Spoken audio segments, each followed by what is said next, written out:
The amount of cars in Guatemala has increased quite a lot in the last 10 years. According to the Department of Transportation, since 27 to 2017, we moved from having 1.5 million cars to have 3.5 million.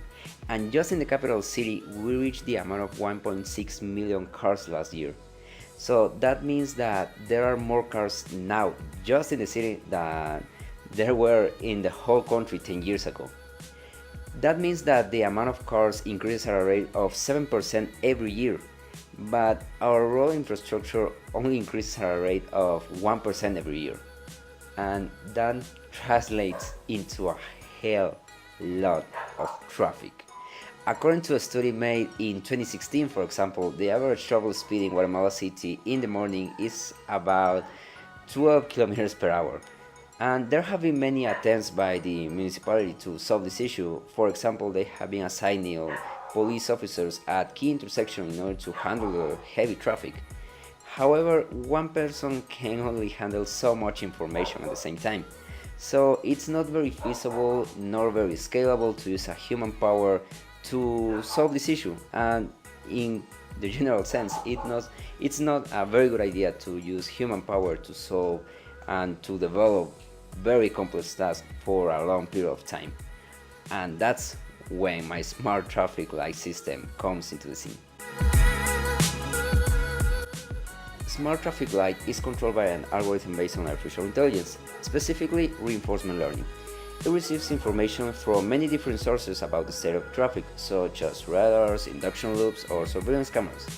Then, using a deep neural network, it can compute the expected reward of taking certain action in some specific state of the traffic. For example, changing the phase of the traffic light whenever one way is very congested. Since this is a reinforcement learning algorithm, it can create a whole strategy to assure it's always the best option, both in the short term and in the long term. And the best part is that since this is artificial intelligence, the more you use it, the better it gets.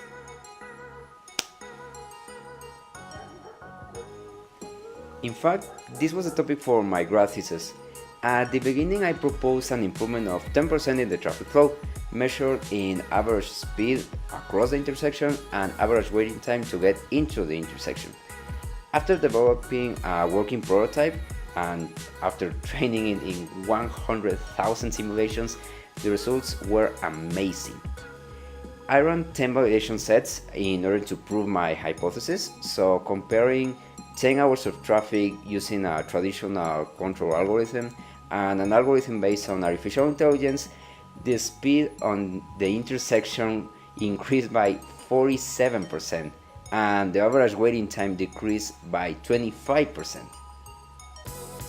Now I am aiming to create a whole network of connected smart traffic lights, all communicating with each other in order to not only improve one intersection but improving the whole city. Maybe you can move the whole traffic from one area to another area more efficiently, or maybe you can decrease the whole waiting time across all of the city at the same time. So this will improve not only traffic but also will improve pollution and economy in a very meaningful way.